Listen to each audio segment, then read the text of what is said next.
So the English historian Christopher Dawson wrote quite a lot about education in a way that has deeply influenced, since his death, Catholic studies programs and other interdisciplinary programs at universities and colleges in both the United States and in Australia. His unique contribution was to advocate for the study of Christian culture as a way to integrate undergraduate education. He meant by Christian culture not primarily a pious subject, but a rigorous academic study of one of the great global religious traditions, Christianity, and its effects on the social ways of life of various cultures in world history, and particularly within Western civilization. So Christian culture is not some ideal of social perfection, but the historic reality of Christianity as a living force, transforming societies from within. Dawson advocated for Christian culture education from his position as professor of Catholic studies at Harvard University from 1958 to 1962, and in 4 separate books and more than 24 articles and lectures. Here's one of them. This is the now famous 1953 article in the magazine Commonweal that introduced Dawson's educational ideas in the United States and generated nearly 10 years of discussion among Catholic intellectuals and other periodicals too, such as America, Thought, Catholic World, and Educational Record. The Dawson Plan, as it came to be called for the study of Christian culture, struck a chord early on with many people because Dawson's ideas were closely attuned to the overall pattern of Catholic thought and feeling in the mid-1950s. Important Catholic intellectuals supported Dawson's ideas, as shown on the left side. You might recognize some of their names. However, many Catholic intellectuals opposed this Dawson Plan for education, as shown on the right side. And understanding why they opposed it is important because doing so will help us better address questions of education in our own time.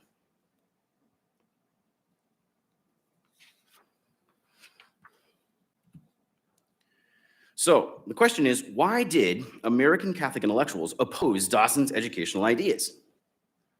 Well, pictured here is Monsignor James Campbell from the Catholic University of America. He's an example of someone who opposed the Dawson Plan because he held that the master integrative disciplines of philosophy and theology should remain preeminent. Now, my argument is that this was only one of 4 major reasons Catholic intellectuals opposed the Dawson Plan. They are summarized here. There's a preference for classical culture in education. There was a misunderstanding of Newman and his idea of knowledge as its own end. There was a religious idealism within American Catholic intellectual life in the mid-20th century. And there was a fear of the intellectual ghetto and desire to assimilate to American culture.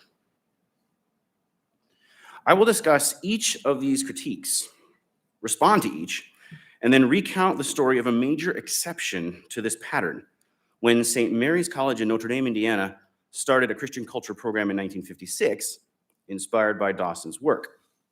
This legacy then carried into second-generation Catholic studies and other interdisciplinary programs created after 1990, which in turn inspired third-generation programs today, like at the University of Mary.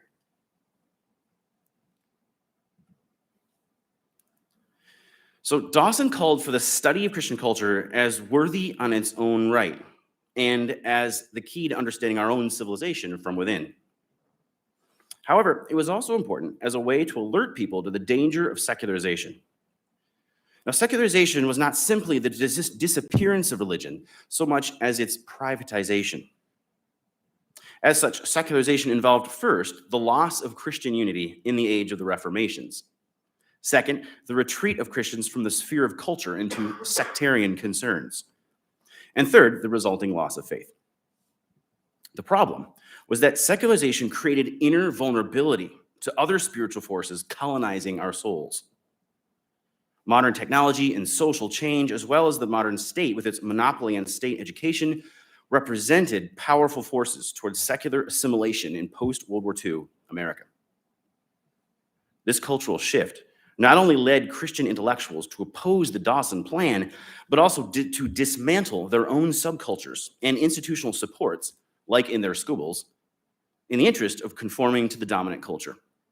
This was a kind of self-imposed cultural destruction that we will explore more later. The other kind of cultural destruction was more immediate and dramatic, like what happened during German V-1 bombing attacks on London in 1944, pictured here. Dawson gave his first lecture on education in 1944 at the Anglican Christ's Chapel in Dulwich, just south of London, shown on the screen here in ruins. This was part of a lecture series on the contemporary cultural crisis. During one or two of the lectures, the audience had to take refuge underneath their seats due to bombs falling nearby, which made the crisis of culture feel very relevant.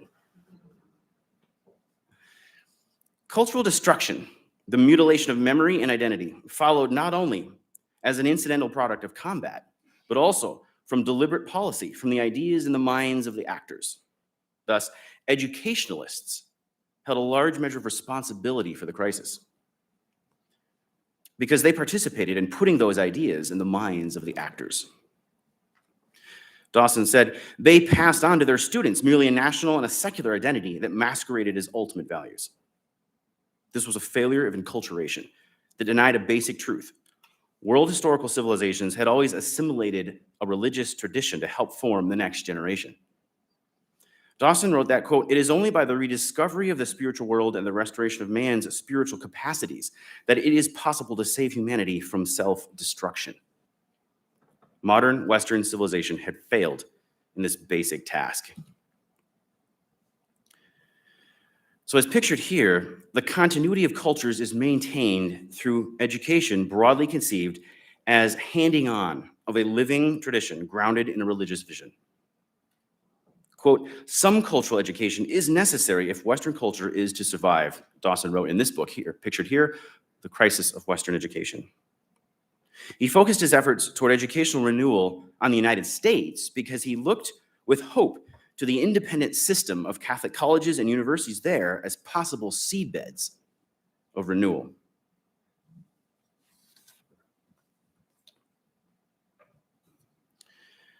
So Western cultures had often done this job of enculturation in the past through classical education. But the study of ancient Greek and Roman cultures, as important as that is, was everywhere in decline, Dawson observed. It did not meet the full needs of modern undergraduate education. He advocated classical education at the high school level. This would be excellent preparation for the interdisciplinary study of Christian culture at the university level, resembling the Oxford University Literae Humaniores degree in classical culture that studied art, history, philosophy, language, literature together as a coherent whole. Christian culture, which of course would include the influences of classical culture, right, would be treated in the same way as shown here according to these 6 principles. The problem was that no opportunities for synthetic study of Christian culture then existed, even in Catholic colleges and universities. Dawson suggested that should change. So, in his vision, the student of Christian culture has 3 areas of study, primarily. The Christian way of life, shared with the theologian, pictured there on the left. The pre-existing or coexisting forms of human culture, shared with the anthropologist and historian on the right. And in the middle, the interaction of the two, which produces the concrete historical reality of Christian culture. So, you have to understand the raw material, the non-Christian or post-Christian cultures subject to Christianity as a living force in history, transforming them from within like a leavening agent in dough. In other words, you have to know the dough, as I put it with my students. You have to examine the human material subject to the leavening process of Christianity acting in history. This is called the culture process, the influence of a spiritual tradition on the development of a culture. What we need, Dawson wrote, is not an encyclopedic knowledge of the products of Christian culture, but a study of the culture process itself, from its spiritual and theological roots through its organic historical growth to its cultural fruits. It is this organic relation between theology, history, and culture which provides the integrative principle of Catholic higher education, he wrote. Not so, said many Catholic intellectuals at the time. Classics scholar and Jesuit Herbert Musarillo objected to the Dawson Plan as an intellectual ghetto interested in only, quote, Christian things. In addition, Musarillo charged the language requirements of the Dawson Plan would be too stringent as to make it unworkable. Contact with the past is primarily made through texts, Musarillo thought, accurate text in their original languages, he believed, and undergraduate students simply were not up to that. Yet, as we have seen, Dawson had in mind not primarily a study of the Christian classics or only Christian things, but of the culture process, of the action of spiritual forces in history. He had in mind a comprehensive vision of Christian cultures as wholes in relation to non-Christian culture, not specialized studies of certain aspects of them. Thus, he had in mind a popularization of material that might horrify specialists like Musarillo, but would nonetheless serve an undergraduate population very well as an eminently liberal education. Musarillo's great books approach to Christian culture was not what Dawson had in mind. Rather, Dawson wrote in 1957, the study of historic Christian cultures would demonstrate the dynamic culture process in history, creating an organic relation between the Christian faith, okay, like the eye at the top of the diagram in the middle there of culture, right? The ideas influencing the rest of the culture, folk, work, and place below, right? That's the culture process. The organic relation between the Christian faith, the I, Christian life, and Christian culture. Many of the great books could be studied in the context of Christian culture, but on their own, out of context, they represented an overly intellectualized approach to education, Dawson thought. An overly intellectualized approach failed modern students as a failure of integration. So Dawson wrote this: the central problem of the Catholic educationalist is a sociological one: how to make students culturally conscious of their religion. Otherwise, they will be divided personalities with a Christian faith and a pagan culture, which contradict one another. Thus, the sociological problem of Christian culture is also the psychological problem of integration and spiritual health. I'm convinced that this is the key issue. So, enculturation as education, right, of the whole person, not simply an intellectual training.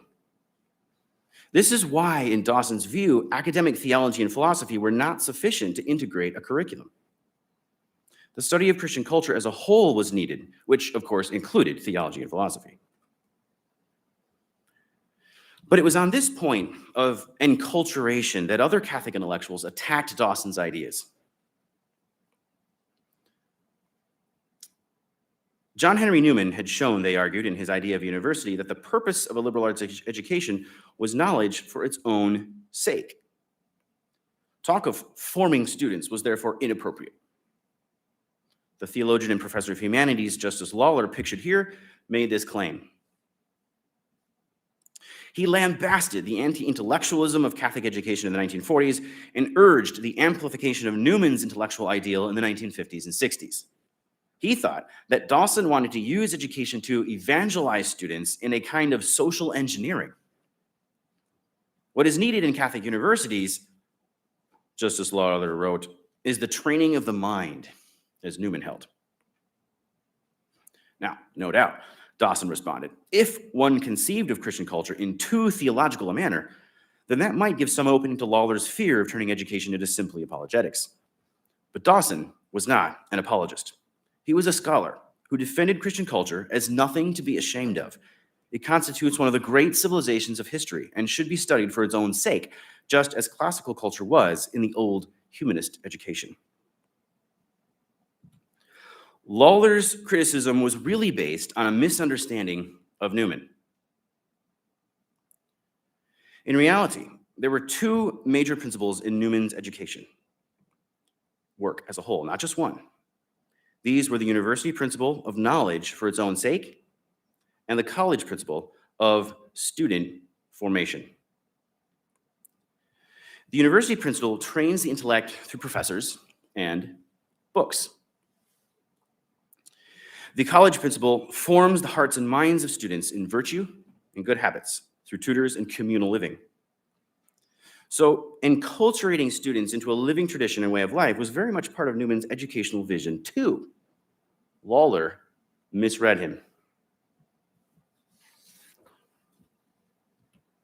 In fact, Dawson wrote, the study of Christian culture would be fully in accordance with Newman's ideas. Indeed, it is a study in which he himself was very interested, as we see from his historical essays, etc. And what distinguishes his theology from that of most of his contemporaries, this is Dawson writing, is that he based it firmly on a knowledge of its historical and cultural background. Dawson saw himself very much and as an educational reformer in the tradition of Newman.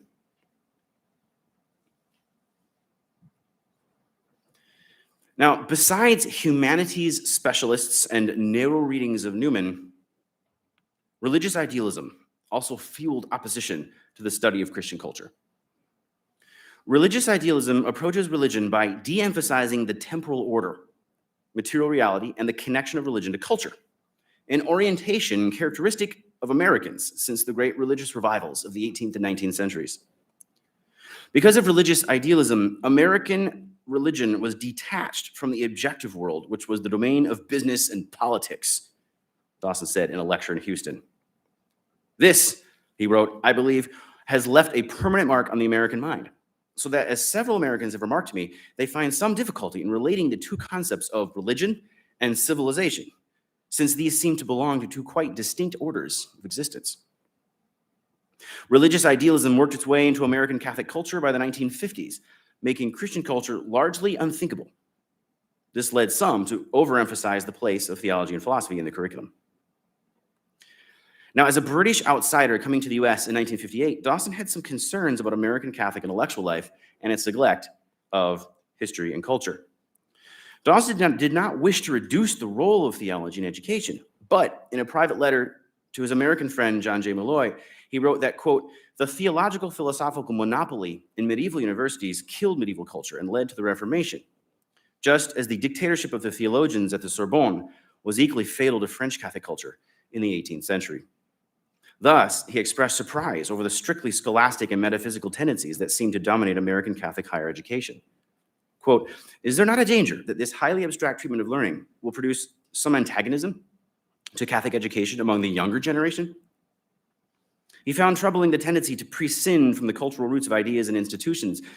Lack of attention to the historical dimension of Christian culture in Catholic education meant that students, well grounded in the principles of Thomistic theology and ethics, might remain in the sphere of theory and textbooks unless they are able to make some study of how these doctrines and these ethical values have in fact affected or failed to affect the way of life of Christian men and societies. Right? The connection between faith and life. This is what Dawson was concerned about. So through comparative study of historic Christian cultures, Dawson hoped to protect students from a kind of Gnostic religious idealism present in the United States that separated religion from culture.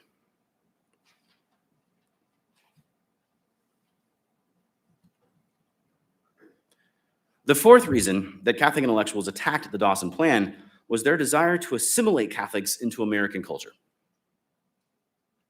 That desire was influenced by dramatic social change during the 1950s, making Christian culture almost unthinkable. You see, before the 1950s, many Catholics lived in urban communities with dense social networks like pictured here.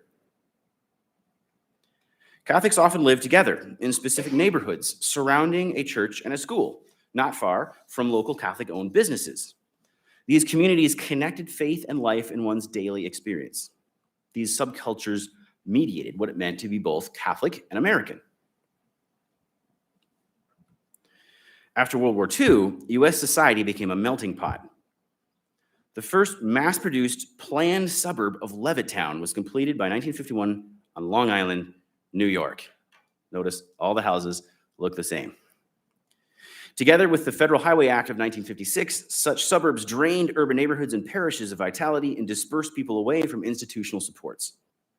Distinctive regional and religious identities declined in favor of assimilation and conformity to the increasingly secular American way of life.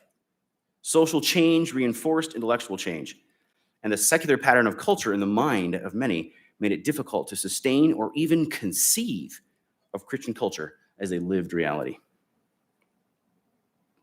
One example of an assimilationist was the Catholic journalist John Cogley. He attacked the Dawson Plan is irrelevant in the 1950s, and by the 1960s, he lost his faith altogether. Catholic universities, he said, must inhabit the modern secular world, so setting them apart as Catholic is pointless. But here's the strange thing. How did Cogley come to view his religion as having little to do with his life, despite years of Jesuit and Dominican training in theology and philosophy? Cogley overtly described in 1967 the process of internal secularization affecting himself over the previous 10 years. Quote, "For years, I frequently felt misplaced on Sunday morning. Neither the liturgy, the language of the liturgy, nor the sermons I heard seemed to have any vital connection with my daily life.